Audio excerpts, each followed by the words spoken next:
Hi everyone and welcome back to the channel. It's finally done and I want to share with you. This is my RC Cars episode 15.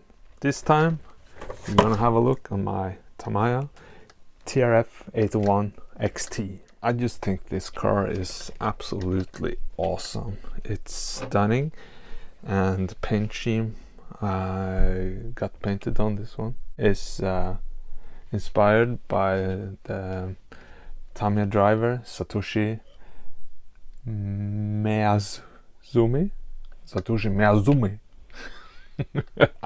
I'm not sure how to pronounce that. Yeah, so Satoshi, if you're watching, please let me know. But it's also known as the Tamiya MS paint scheme. And look at this, it's absolutely stunning. Look, what do you think? Oh, never mind that one, or that one. We'll get back to that later. So I read online on upel.com that the TRF801XT was a result of Tamiya USA and their team driver David John, who insisted that it was a wise choice to competing in this 1:8 Truggy scale racing. So this one is actually made in the US of A. It was first released in September 2008, and yeah, it's a 1.8 scale gas powered Truggy. And why did I get this car? Well, the story is that there was one for sale on a local trading site, and it was there for a very long time, maybe a year or more, I'm not sure, I can't remember. And I've been watching it a lot of times, but I thought the price was a little bit too much that compared to what I wanted to use. But when a friend of mine, Kim, told me he was going to make a bid on it, I was thrilled, because then I could finally see what this was all about. And the first time he came, after he built the car and we drove it, I was kind of sold. It was such a big car, first of all, being a 1:8, and second of all, converting the gas powered one into a brushless setup.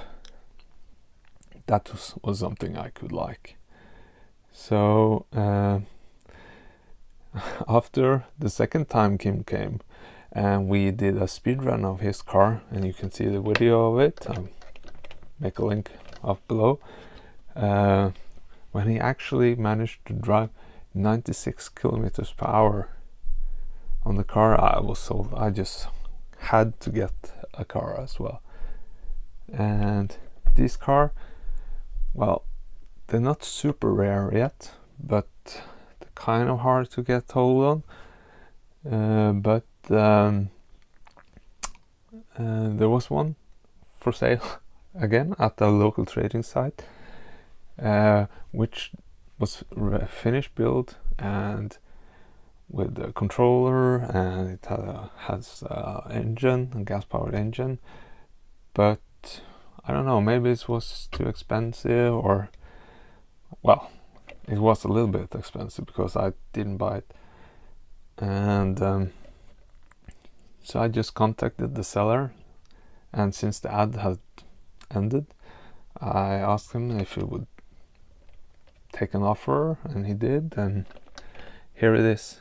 So and I don't regret it this far, except that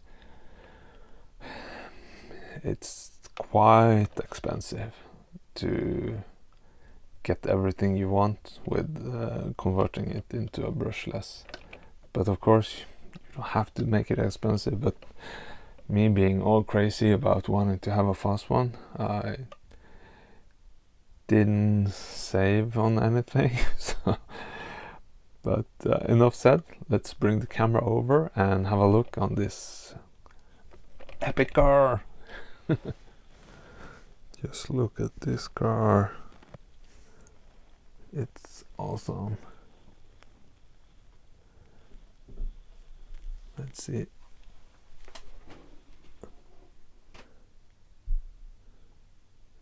You see, I have to expand my workbench soon. Yeah. So, what can you say? So this car, I should probably understand, I have converted it from gas powered to a brushless setup. Therefore, I haven't cut out here where the gas powered is supposed to be. So this kit doesn't come with wheels and tires. So I bought the, let's see, it's probably hard to see, but it's Serpent Truggy tires. I still have to fix the temper protection. I got some new ones, so I can change those. Otherwise, it's very okay. It's very soft and feels good, but in the front, you can actually see that. Let's see, if I put the camera like this, you can see that it does hit the ground if I jump. So I think maybe I will be putting a rubber hose on the temper piston here, so it doesn't go all the way down. It doesn't really need to do that, so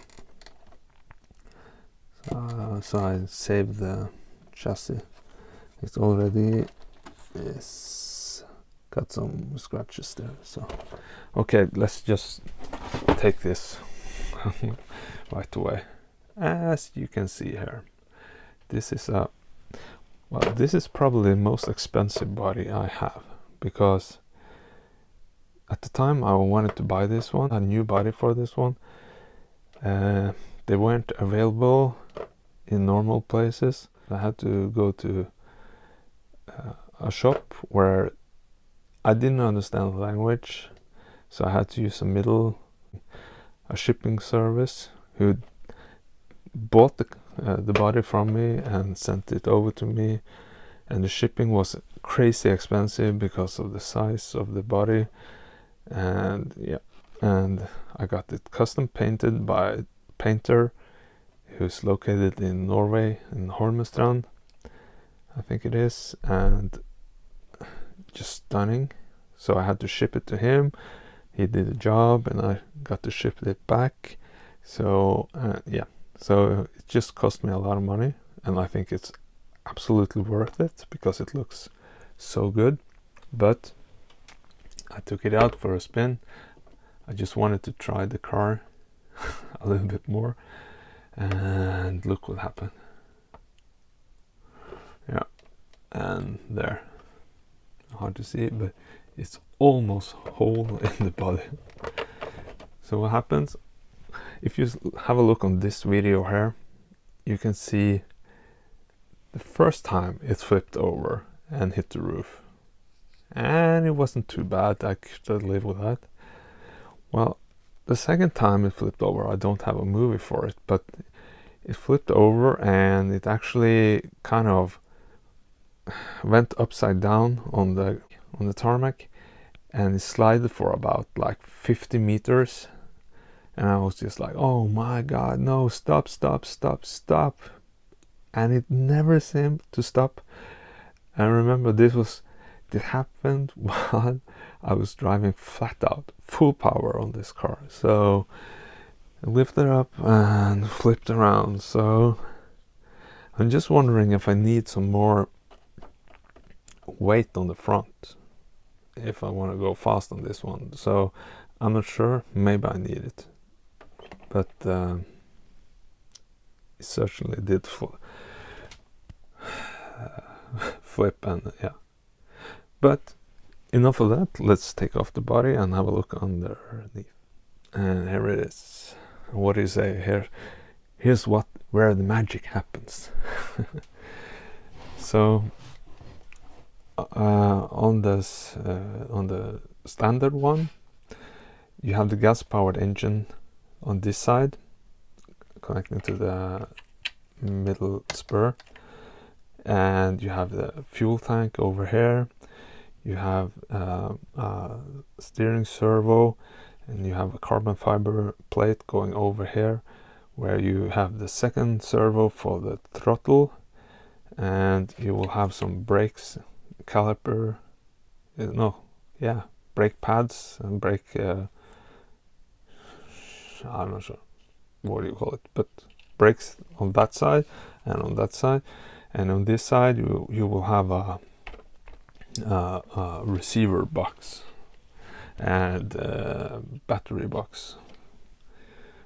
But I removed all of that and I bought the RC Monster conversion kit for the 801XT. You get a separate one for the 801X. So I'm not sure what's the difference, but you do get another one. And in that kit you get this battery tray, you get these straps, you get this motor mount, and I had some problems with it to start with, and you also get the alu servo mount plate and a receiver box.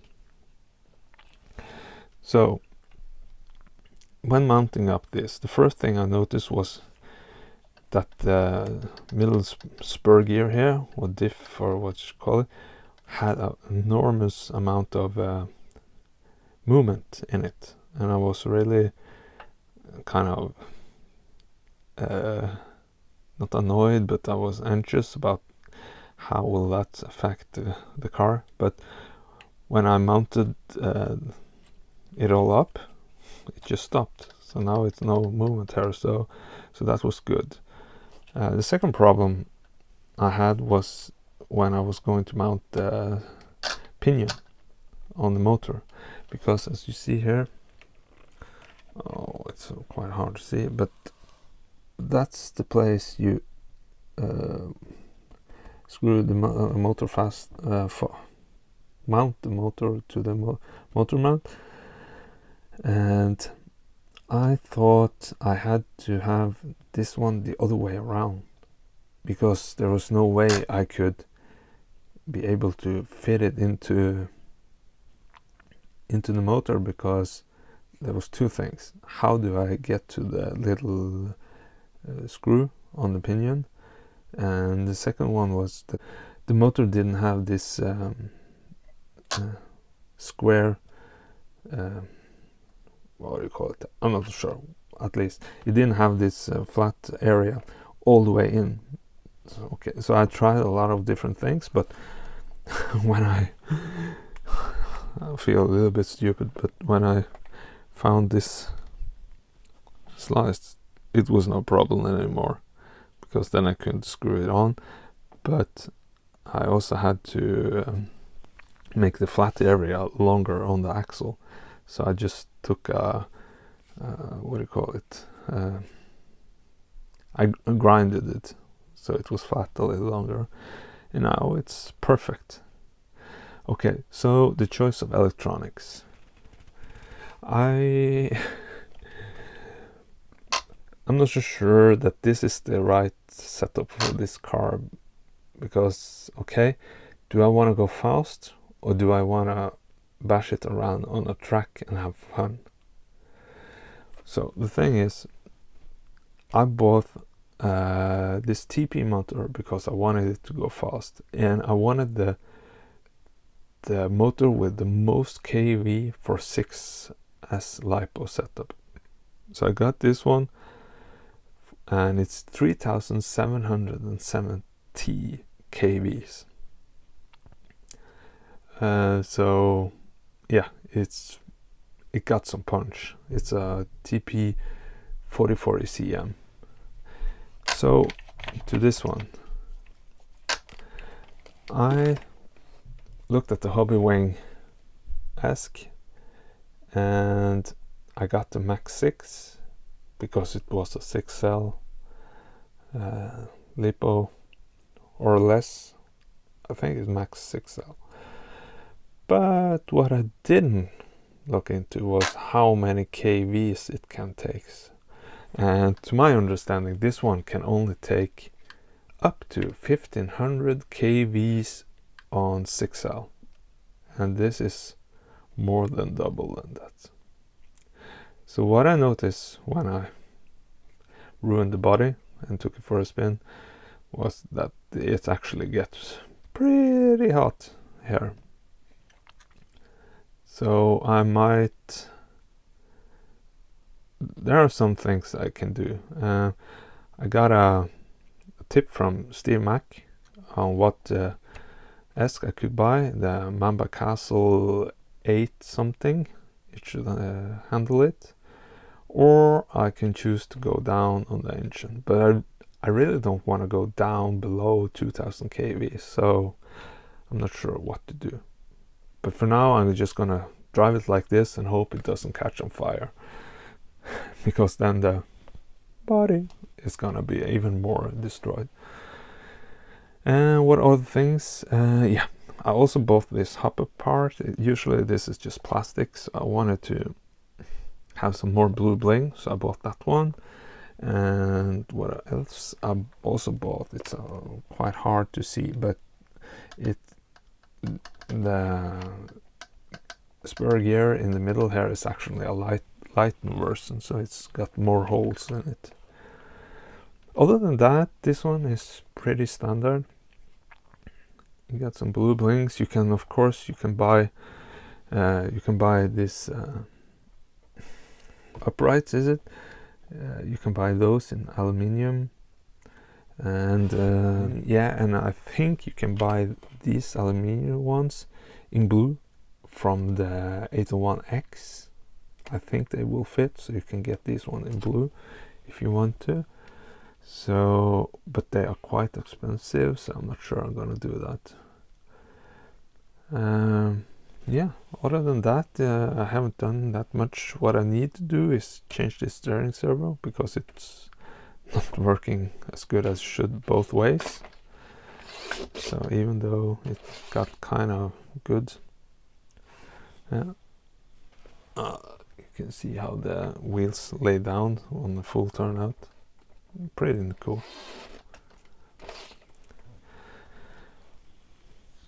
Yeah, so future plan for this one. I already talked about the electronics. Probably gonna do some fix there of some sort. I'm gonna do a speed run of it as it, just to see how fast it goes. And I need to tighten this one a little bit more, but that's not why I don't steer. And I'm probably gonna get another body made up so I can have it when I'm not running it. I can have it on the shelf like that. So there you have it, the uber cool Tamiya TRF801XT. And to be honest, I absolutely love it. And I have no idea why Tamiya doesn't go on down this road anymore. Why aren't they doing like this? I heard that the arms are fragile and stuff like that, but I'm pretty sure if they did something like this, more of this, and I don't like to say it, but ready to run ones who handle lipos, they would definitely have a good chance putting up against the competitions. I don't know in races, but for sales, there's so many good brands doing ready to run awesome basher cars, and I am pretty sure this one or similar one to this one would be I'm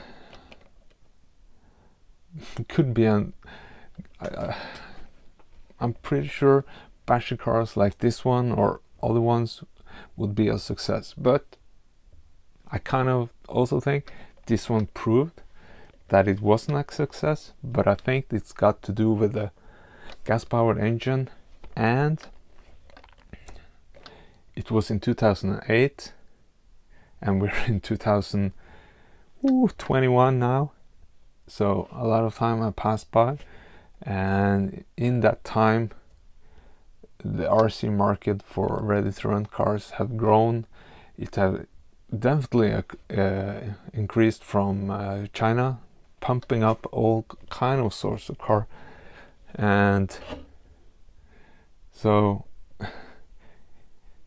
if they put something like this on the market now with a brushless setup, who can handle, I think it should handle 6S and have some speed, I think it would be a success. But then again, if you put all the quality parts in it as this one have, it will probably be too expensive for the market.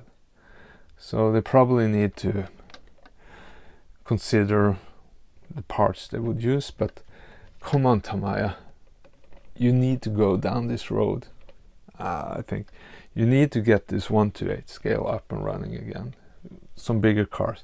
You need to have some extreme basher cars, so you can take to the track or to the skate park and have fun with. Because I see a lot of people doing that.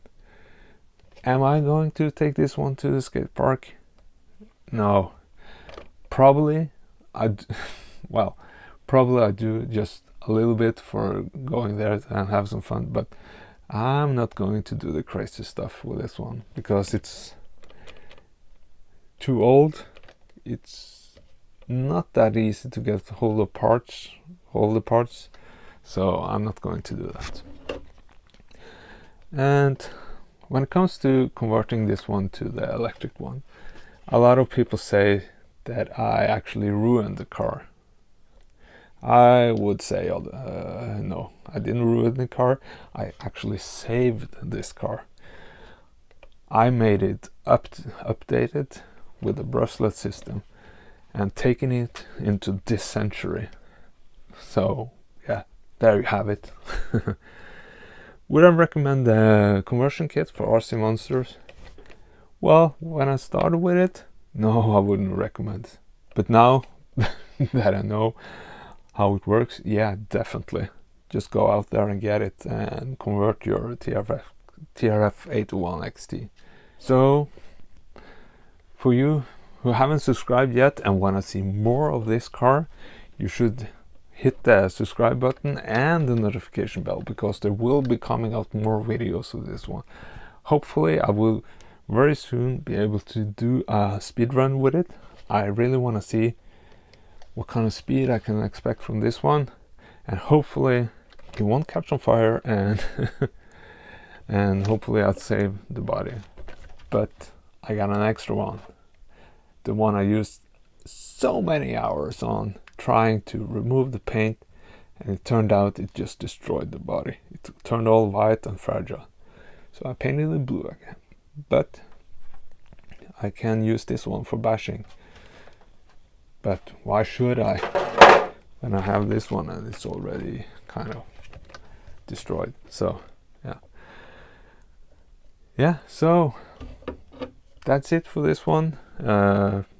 Please just make a comment down below if there is anything you want to see more of this car, some more in details, and I could make a video about that.